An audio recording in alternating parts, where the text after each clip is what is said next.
Hi guys, my name is Rachelbeth and in this video I'm joined by our special guest, Púca.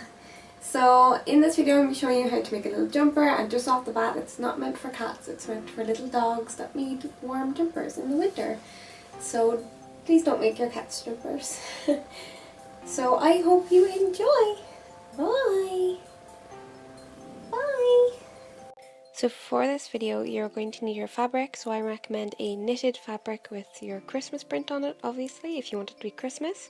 So I thrifted this and you can see it in my last video and it's super large on me, so it should be perfect. So next what you're going to do is measure your animal, so preferably a dog, not a cat. So you're going to measure from the top of the neck down to the length of the jacket. So originally I did 6 inches, but I ended up adding about 2 inches onto it. And then you're going to measure around the neck, so you don't want it to be too tight, so I did 9 inches. Then you're going to measure from the top of the shoulder down to where the armhole will start. So I got 4.5 inches, and then you're going to want to measure around his stomach. So for this I got 15 inches. Then after this you're going to want to measure the little gap between the 2 front legs and the length from the neck to the underside of his belly where you want the jumper to end. So for the gap between 2 legs I got 2.5, and then from the top of the neck down to where I want the jumper to end on the underside I got 7 inches. You're going to want to take the measurement of the width of his arm, so I got 2.5.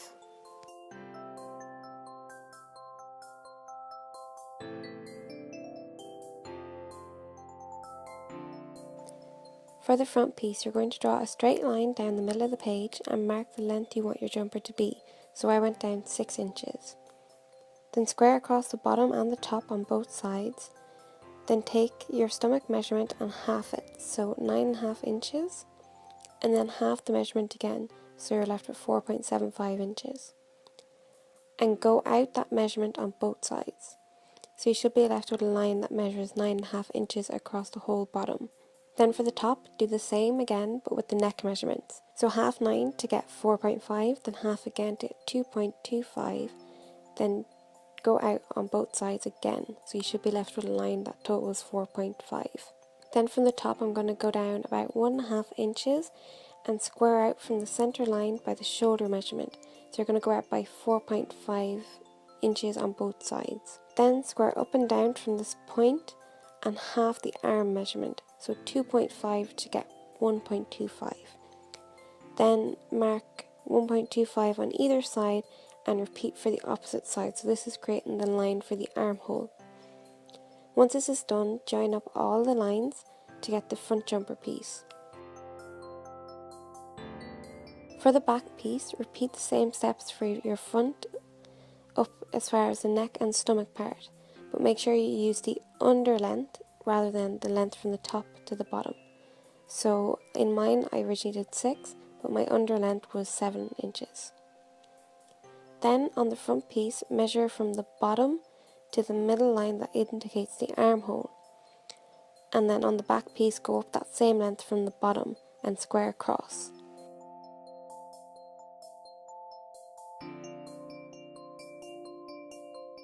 And then go across both sides on this line, so you should be left with a line across the centre that measures up to 2.5, with 1.25 on either side.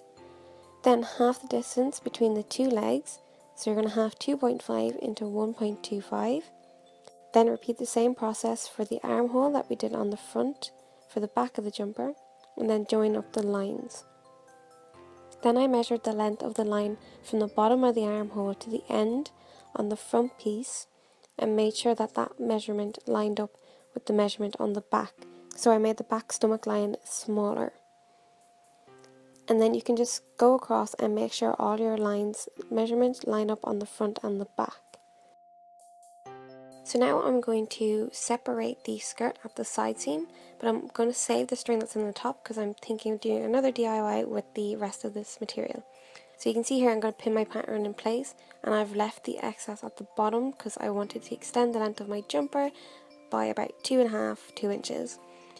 And then you're just going to cut them out and leaving seam allowance on the edges, because I'm going to overlock all my raw edges because it is knitted fabric. If you don't have an overlocker you can use a zigzag stitch. So now I'm going to cut out the fabric for kind of the turtleneck effect.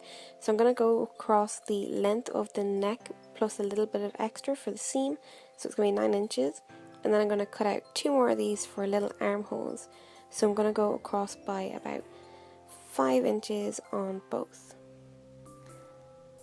And again, leave a little excess for the arms. So now what you're going to do is you're going to pin them right sides together, and you're going to leave that little gap for the armhole. Just make sure you do not sew along that. So you're going to pin them in place, and then I'm overlocking mine, but again, as I said, if you don't have an overlocker, you can use a zigzag stitch. So you're going to repeat the same thing for the other side as well. And then on the armholes and the neck, you're just going to sew down and close off the end so you have an infinite loop. So once you have all these bits together, you're going to put the jumper inside out, and you're going to place your neck part inside the jumper right side out, and you're going to line up one of the seams with the seam on the other side so it doesn't look out of place, and then you're just going to sew that in place. And again, use a zigzag stitch or an overlocker because the raw edges of knitwear will fray. And you can do the same thing for the little armholes as well, just pin them in place.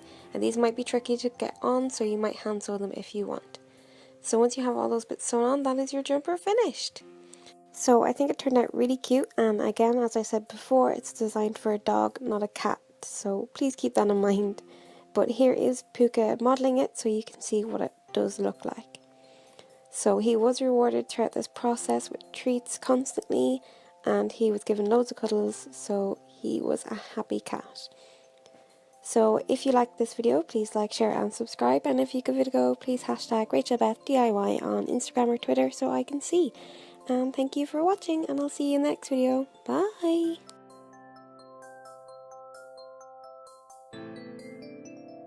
It's just my model, and I do not recommend making jumpers for your cats because they don't eat them. Sure you don't, bud? No. So he's just my model and is attacking my background. Thanks for that, bud. So yeah, I do hope you enjoy. Bye! You're so cute. Look at your little jumper. Little jumper. Little Christmas bubbles. I like the bubbles. Do you like the bubbles?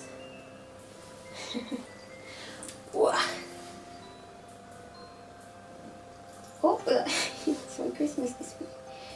You're loving that. Yeah. And for those of you that don't know, you can knock this whole display over. Decorations. You like my Christmas decorations? Oh, you like my Christmas decorations? Look at these little jumper. What are you doing? Aha. Do you like them?